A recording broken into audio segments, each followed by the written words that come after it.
नमो नमः. आपण हितोपदेश हा ग्रंथ शिकायला सुरुवात करणार आहोत. त्यापूर्वी आपण प्रस्तावना बघूया. संस्कृत भाषेमध्ये अध्यात्म साहित्याप्रमाणे कथा साहित्याचं दालनही समृद्ध आहे. गद्यात व पद्यात असे अनेक कथा संग्रह संस्कृतमध्ये रचले गेलेले आहेत. द्वात्रिंशत् पुत्तलिका, वेताल पंचविंशतिः, कथा सरित सागर असे अनेक कथाग्रंथ संस्कृत साहित्यात प्रसिद्ध आहेत. द्वात्रिंशत् पुत्तलिका हा ग्रंथ सिंहासन द्वात्रिंशिका अथवा विक्रमार्क चरितम या नावानेही प्रसिद्ध आहे. या ग्रंथाचा मूळ कर्ता अज्ञात आहे, परंतु या ग्रंथाची हस्तलिखित तयार केली गेली. त्यातील जैन मुनी क्षेमेंद्र यांची गद्य आवृत्ती प्रसिद्ध आहे. भोजराजाला जमिनीत गाडलेले एक सोनेरी सिंहासन मिळते. त्या सिंहासनाच्या पायऱ्यांवर 32 पुतळ्या किंवा बाहुल्या जडवलेल्या असतात. भोजराजा जेव्हा त्या सिंहासनावर बसण्यास जातो तेव्हा त्यातील प्रत्येक पुतळी किंवा बाहुली भोजराजाला विक्रमादित्याकडे असणाऱ्या गुणांविषयक कथा सांगते. तसे गुण तुझ्याकडे असतील तर तू या सिंहासनावर बैस असं त्या पुतळ्या त्याला सांगतात. अशी यात कल्पना केलेली आहे. एकूण 32 पुतळ्यांनी 32 गोष्टी यात सांगितलेल्या आहेत.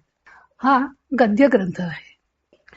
सातवाहन राजाच्या दरबारात गुणाढ्य नावाचा एक कवी होता. त्याने 7 लाख श्लोकांनी युक्त असा बृहत कथा ग्रंथ लिहिला, परंतु राजाने त्या ग्रंथाचा अवमान केला. म्हणून गुणाढ्य आपला ग्रंथ घेऊन जंगलात निघून गेला. तिथं त्याने ग्रंथ यज्ञ आरंभला. तो रोज त्या ग्रंथातील एक एक कथा तेथील पशुपक्ष्यांना सांगत असे व ते पान तो अग्नीला अर्पण करत असे. त्याच्या कथा ऐकायला पशुपक्षी सुद्धा मोठ्या आनंदाने जमत असत. राजा सातवाहनाला ही जेव्हा गोष्ट कळली तेव्हा तो गुणाढ्याला शोधत जंगलात गेला व त्याने त्याच्याकडे त्या कथा मागितल्या. तोपर्यंत 6 लाख श्लोक अग्नीला अर्पण करून झाले होते. उरलेले 1 लाख श्लोक गुणाढ्याने राजाला दिले, अशी आख्यायिका आहे. गुणाढ्याने बृहत कथा हा ग्रंथ पैशाची भाषेत लिहिलेला होता. हा ग्रंथ मूळ स्वरूपात उपलब्ध नाही, परंतु या ग्रंथाची संस्कृत संस्करणे उपलब्ध आहेत. बुद्धस्वामींनी बृहत कथा श्लोक संग्रह नावानं या ग्रंथाचे संस्कृत संस्करण केले होते. क्षेमेंद्रने याचे बृहत कथा मंजरी नावाने गद्य संस्करण केले होते.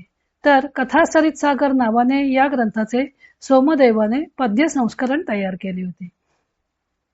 सोमदेव भट्ट यानं 11व्या शतकात वेताल पंचविंशतिः हा ग्रंथ लिहिला. यात विक्रम राजाला वेताळानं सांगितलेल्या कथा संकलित केलेल्या आहेत. पंडित विष्णू शर्मा याने पंचतंत्र हा ग्रंथ लिहिला. यात त्याने सुदर्शन राजाच्या मुलांना राजनीती शिकवण्यासाठी सांगितलेल्या कथा संकलित केलेल्या आहेत.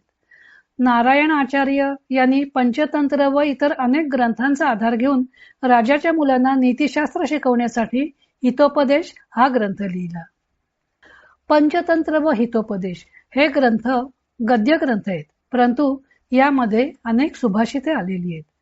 पंचतंत्र व हितोपदेश हे दोन्ही ग्रंथ राजनीती शिकवण्यासाठी रचले गेलेले आहेत. नीती 2 प्रकारची आहे. एक सामान्य नीती व दुसरी राजनीती.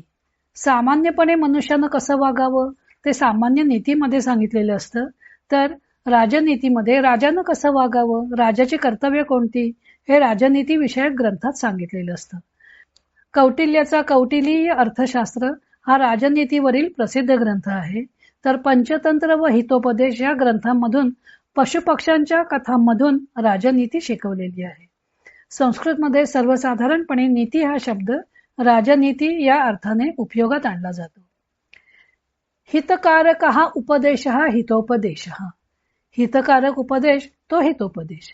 हितोपदेश ग्रंथ कोणी रचला याविषयी विद्वानांमध्ये मतभेद आहेत.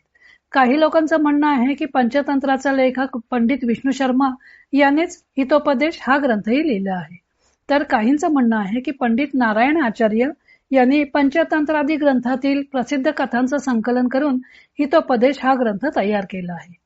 नारायण आचार्य यांनीच हा ग्रंथ रचला असावा, कारण या ग्रंथात महाभारत, किरातादी महाकाव्य यातील श्लोकही उद्धृत केलेले आहेत. तसेच सुरुवातीला त्यांनी पंचतंत्रादी अन्य ग्रंथातून श्लोक घेऊन हा ग्रंथ लहान मुलांना नीती शिकवण्यासाठी रचला आहे असं म्हटलेलं आहे. या ग्रंथाचे 4 भाग आहेत. मित्रलाभ, सुहृदभेद, विग्रह, संधी. प्रत्येक प्रकरणात 10-12 कथा व त्या अनुषंगाने अनेक सुभाषित अशी या ग्रंथाची रचना आहे. प्राचीन भारतीय राजनीतीमध्ये राजाकडे प्रमुख 6 गुण असावेत असं म्हटलं आहे.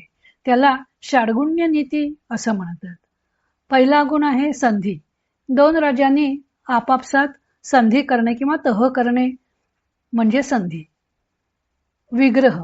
शत्रूविषयी शत्रुत्वाची नीती अवलंबणे म्हणजे विग्रह. यान म्हणजे शत्रूवर आक्रमण करणे. आसन म्हणजे युद्ध न करता आपली स्थिती मजबूत राखण्यासाठी शांतीपूर्वक प्रतीक्षा करणे. द्वैधी भाव. एका राजाशी मैत्री आणि दुसऱ्या राजाशी शत्रुत्व अशा दुहेरी नीतीचा अवलंब करणे म्हणजे द्वैधी भाव. संशय म्हणजे स्वतःची स्थिती भक्कम नसेल तर शक्तिशाली राजाचा आश्रय घेणे. या 6 गुणांचा राज्याचे रक्षण व विस्तार करण्यासाठी कसा उपयोग करायचा ते राजनीती विषयक ग्रंथात सांगितलेलं असतं. मित्रलाभ या पहिल्या प्रकरणाला सुरुवात करताना नारायण आचार्य यांनी प्रस्तावना लिहिली आहे. त्यात सुदर्शन राजाने आपल्या 3 मुलांना पंडित विष्णू शर्मेच्या स्वाधीन का केलं ते सांगितलेलं आहे आणि या प्रस्तावनेच्या ओघात 47 सुभाषित रूप श्लोक आलेले आहेत. आता आपण क्रमशः हितोपदेश हा ग्रंथ सुरू करूया.